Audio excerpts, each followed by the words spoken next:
Hey everyone, welcome back to Ellie's Corner, and this episode we're going to be discussing the Joseph Quinn fandom. I already know, and I'm going to preface this by saying I already know that I'm going to get immense amounts of probably trash talking from people in the fandom because of this episode.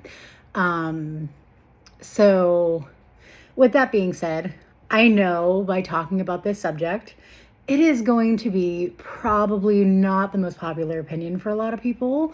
And the reason I'm talking about it is because it is extreme. That fandom, there are certain people within the fandom that are extremely toxic that has brought a lot of toxicity to the fandom itself.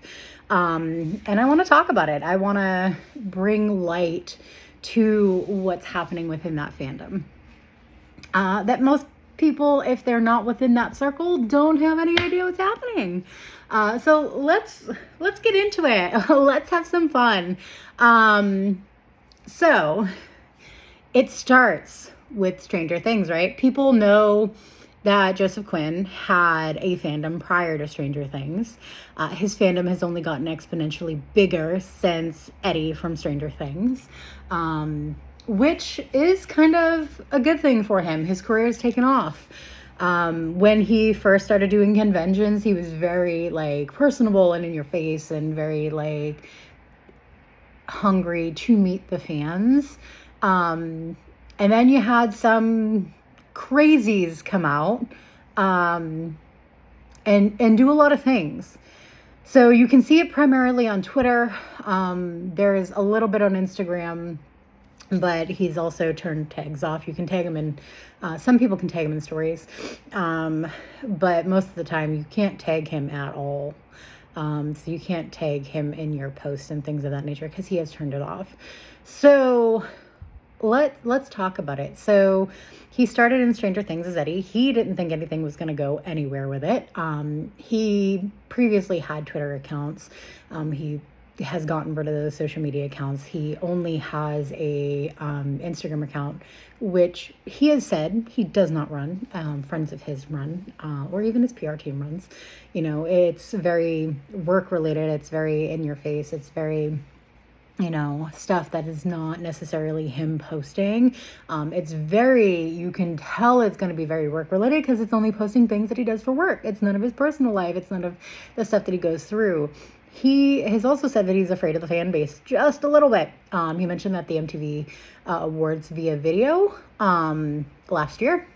And I can't say that I blame him because there are fans that did dox him before he moved, showed up at his address, which is kind of awkward because he was, if he's living with anybody, that's a safety concern. That's literally a safety concern. So as someone that has worked PR, worked in journalism, have done a lot of that for years, I can tell you doxing people, for one, is highly illegal. It's a federal offense.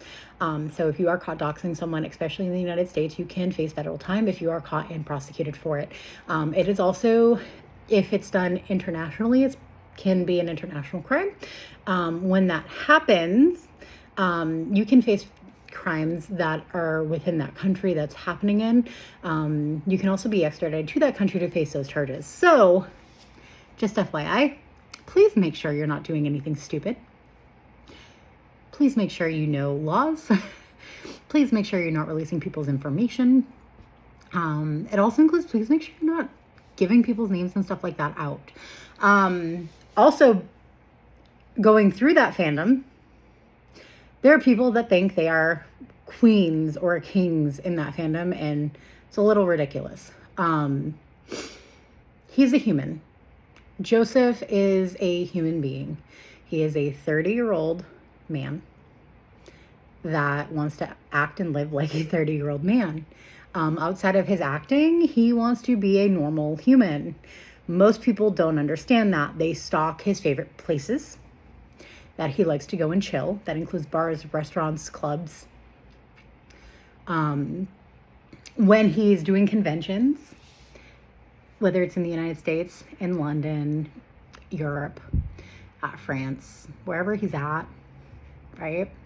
You have fans that are finding out which hotel he's staying at and bombard him outside of his hotel and then show video of that hotel before that man leaves. I can tell from experience, there were people that camped outside of his hotel when he did Philadelphia Comic Con because they knew where he was. Which, mind you, is stalking. I don't care how you came about that information. I don't care if his best friend gave you that information. You're a fan that is breaching parasocial relationships, and that is stalking. That is illegal. In the United States, stalking is a crime. So that's toxic behavior. That is obsessed behavior. That is something where if you are showing up and you are going to cons and you are showing up at their fucking hotel, I'm going to say fucking hotel, or showing up outside of their fucking hotel, maybe you should have a psych eval. Because we've seen this in the past. We've seen it with stalkers that have gone through and gone with celebrities like John Lennon. Jodie Foster even had a stalker. Let's look at the track record. Stalkers tend to become violent after years of doing that. They end up trying to hurt the celebrity or people in that celebrity's lives because they cannot be with that celebrity. You also have fans that do that stalking if they are not going to cons, where they will hide out at bars, restaurants, going, oh, this is where I know they're going to show up. Oh, and I just happened to run into them, and then post it on social media. It's baiting other fans to piss other people off because you have stalked them to that particular restaurant or bar, which is not, at this point, it's not healthy. Like, as someone who can afford going to cons and spending lots of money to go to cons, and I get it, like, I have that disposable income. That is my income to do what I want. I understand that. You have disposable income. You want to do what you want with it. That's fine. When you decide to show up at a bar or a restaurant and then broadcast that celebrity is at that bar or restaurant while you are still there, there are ramifications to that. You are breaching their privacy. I can tell you as an example, being in a lot of fandoms in my 37 years of life, celebrities tend to ask, especially if you get a photo with them, do not post it, and they will give you a time frame if they are wanting privacy, right? So for example, I know we're talking about Joseph Quinn, but I know, for example, Sebastian Stan, if he sees a fan that in public, or they happen to see him, even if they're stalking him, to his favorite like cafe or favorite like restaurant, and they get a photo outside of it or after they're done eating, he will tell them, hey, I'm just going to ask, can you not post that for 2 weeks? Or, hey, can you not post that for like a month or like 2 months? Like, he'll ask for a time frame. I honestly think Joseph needs to hold boundaries with his fans now, to where if he sees them out in public and there's photos taken, he needs to give a time frame. I will say minimum is 2 weeks, maximum maybe 2 to 3 months. Hey, can you not post that photo for 3 months? That man needs his privacy. So I'm going to ask this question because I want to make sure that everybody understands what privacy really is, or what boundaries really are. If someone were to come up to you at your home that you did not know and said, hey, just so you know, I found your address because someone put it on the internet because you pissed them off or because they are in love with you, would you see that as a safety concern? Because that is a fucking safety concern. That usually entails getting bodyguards, having police details. That's usually when the death threats happen, whether they're mailed, whether it's happening online, whether it's happening when they show up to conventions, which is their job. Like Joseph Quinn does conventions because he's paid to do conventions. It is a job for him. It is not doing it out of the kindness of his heart. He's getting paid to do it. It is a job. Yeah, yeah, sweet and nice to you and kind because he's paid to. Some celebrities do act like dicks at cons, and I understand that, but most celebrities are going to be really nice because you're paying them. You're paying their wages. They're not going to be dicks to you at all. But there's also people that have been put on pedestals by fans because of forcing experiences, making people so fucking uncomfortable that the talent notices, and then the talent goes and says, hey, this is making me uncomfortable. And know what happens when that happens and it's brought up at a convention? So let me preface this by saying it's very hard to get kicked out of a convention unless you are sexually harassing or assaulting someone, belligerently drunk, or the talent, yes, the talent, says, I'm really uncomfortable. I don't know what happened, after fans may have put complaints in and says, I need this person removed. So if the talent states, I need this person removed, that person is going to be removed from the con. Per the terms and conditions of a con, that's ultimately what happens. I don't think people read through terms and conditions enough. As someone that works in a technology field, y'all need to start reading terms and conditions of contracts. Because when you buy a ticket, whether it's to a concert, whether it's to a convention, whether it's purchasing a laptop, there are terms and conditions of that purchase. And with it having terms and conditions of that purchase, you are agreeing to terms and conditions from the manufacturer, from the place you're buying it, from the talent, from the convention themselves, from the security team. There are so many terms and conditions that you need to go through and read, that they do state that at any point in time, if you breach any of their rules, or if they feel that you are a safety risk, they will boot you out. That includes cons. That includes concerts. I have watched, in the years that I did music journalism, friends of mine, because they went ahead and breached bands, people that I knew, friends that I had outside of the concert world, breached personal privacy and personal boundaries with bands that I had become friends with.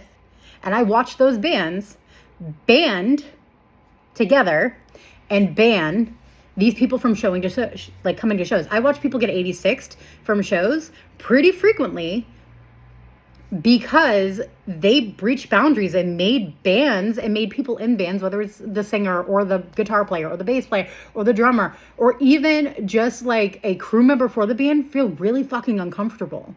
If you're making someone feel that uncomfortable, and they literally, after seeing you, they are laughing awkwardly, they are like chuckling awkwardly, they feel like, you can tell by body language, that is not a positive thing. That means that they do not feel comfortable around you, and you need to really reevaluate why people do not feel comfortable around you. Are you breaching boundaries? Are you asking permission? Or are you just grabbing people and touching people without their consent? Consent is huge. And I've noticed a lot of people in the Joseph Quinn fandom do not ask consent. They breach consent all of the time. Whether it's consent, is it okay if I take your photo after posting a photo op and post it to my own page, which that consent needs to happen? Or, hey, asking him when you're at a con, can I go ahead and do a pose with you? He usually bans poses because he's forced into them a lot of the time. They're not people are asking. And that's from my experience of watching these and actually talking to people that work these cons. And my experience of working journalism in the music field and working PR and reaching out to people that I know. So just remember, self-awareness and self-management are going to be huge. Am I breaching a boundary, or am I challenging a rule? Rules are different than boundaries. Boundaries are going to be something that person puts into place, like no poses, no quotes being written, and things of that nature, because that boundary was already breached when you're going in. It is not that he's doing it to be an asshole. He's doing it because he doesn't feel fucking comfortable. And I think a lot of people don't seem to understand that this man does not feel comfortable around a lot of people in the fandom because they treat him like a fucking piece of meat.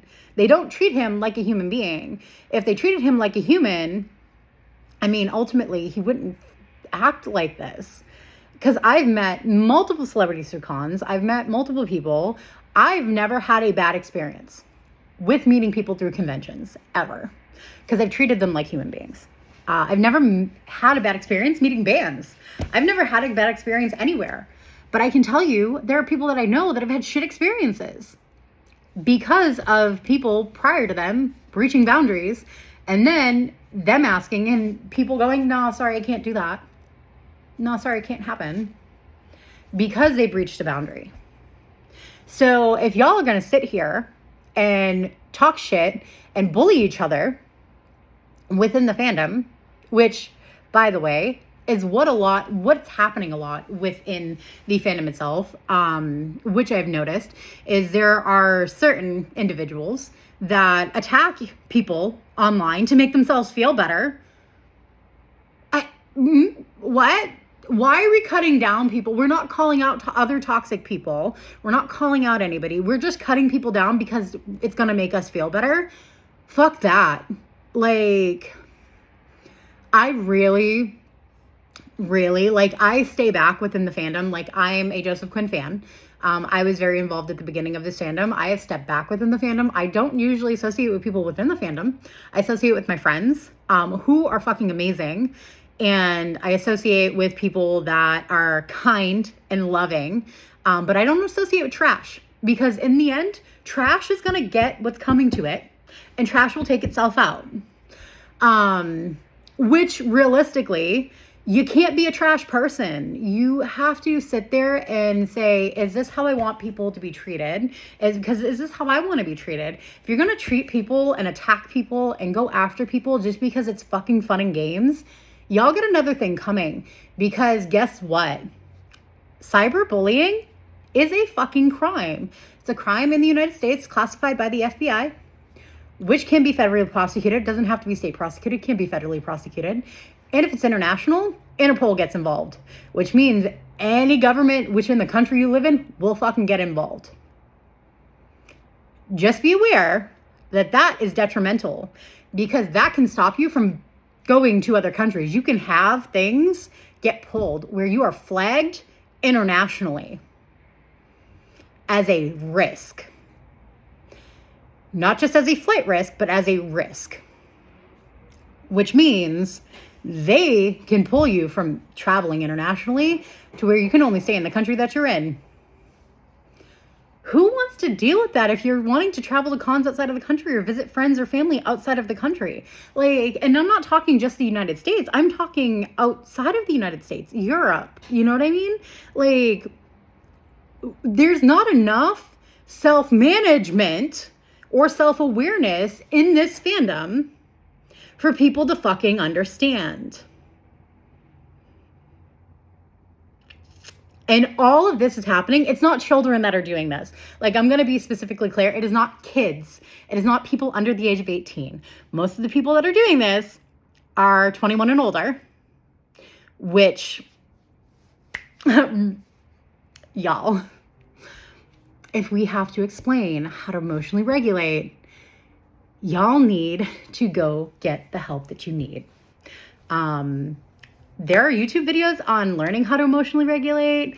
There are things that you can do to learn how to emotionally regulate. If you need to go to therapy, there are free options. There are even workbooks that you can purchase or even download for free to be able to go ahead and learn how to emotionally regulate or work through shit that is causing triggers. I'm going to tell you, stop taking it out on other people within the fandom because it's causing toxic behavior. I can tell you right now that Joseph Quinn, even though he says he's not on social media, as someone that has worked in PR, celebrities hide behind fake accounts that we do not know as a celebrity. He has seen everything that has happened in social media, whether it's Twitter, Instagram, let's say Tumblr, all of that stuff. His PR team, if he hasn't seen, his PR team has seen, and they have let him know. So he knows y'all's names that are causing shit. And he knows y'all's faces if you have your face up on your fucking social media pages. And they have dug through because these PR teams have lists. They have lists of people of like, hey, great to interact with. Or, nope, stalker. Nope, do not interact.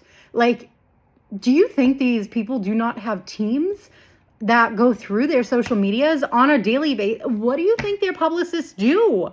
Their publicists are there not to only help, them create the, team or the idea of what people need to see and how to media manage, but they're there to stop any controversy. That includes the controversies with fans. Are fans going to ruin their image? Let me fix that. Image and exposure in the world is huge. And how you present yourself on social media is huge. I always go out there and curate my social media and show kind and loving and things like that. I'm always truthful and honest and blunt. But y'all need to either take media literacy classes and then media management classes, or y'all need to go in and learn emotional intelligence, which comes down to self-management, self-awareness. Am I doing the right things? Because if you're not, and you don't know how to do that, then you need to go and get the mental help that you need. Because mental health is serious. Like, if you're going to sit there and dog other people, which is causing other people's mental health to go down the tubes, I'm sorry, but your mental health should be your priority. And if you're dogging other people and bullying other people to get other people to go ahead and have that other reaction, then you need to check yourself, because you shouldn't be hurting other people. You should not be creating drama just for the fucking hell of it. And if you need that drama in your life, maybe you should get checked out, because it should be nothing but kind and love, spreading love and joy, spreading happiness, because we have so much negativity in the world. We don't need more in our lives. We don't need more stuff going down. We need to be able to go ahead and say, hey, I want to show you this, or I want to be this. We should be coming together and building a world of peace, and building a world of love, and building a world of kindness, and building fandom based through kindness. We should not be hating on each other. We should not be bullying each other. And Joseph has seen all of this. Just FYI, he's seen all of it. So he knows all that's going on. And this is coming from the PR perspective. So y'all may want to chill. Y'all may want to do things, but the toxicity needs to end. Realistically, if people are getting kicked out of conventions because of how toxic they are, or because they're causing people to feel uncomfortable, they're causing the talent to feel uncomfortable, they're doing it, then they're the issue. It's not it's not individualistic, but you can see certain people being the issue within the fandom, and those people need to stop and really internally think, internally reflect, and say, hey, am I the problem? And then go through and fix that, because that is not going to be something that other people that they're bullying are going to be able to fix. Y'all need to fix your stuff, and you need to reflect internally. Be honest with yourselves. If you can't handle somebody giving you feedback, or somebody being honest and truthful and blunt with you, and you take that as an attack, that is a you issue, and that is not people around you issue. And if you can't handle that, then you need to work on you, and you need to take some time and fix your shit, because the fandom is not going to fix it for you, and you don't need to be toxic within that Joseph Quinn fandom and take it out on other people. And this is why Joseph stays off of social media, because he sees the shit, and he doesn't want to associate with it, because we scare him. As a fandom, we fucking scare him, and he knows it, and he doesn't want to associate with it. So, this is the message to take away from this is to be kind, spread love and peace, and don't spread hate. We have enough of that in the world. So until next time, this has been Allie's Corner, and I will talk to you later.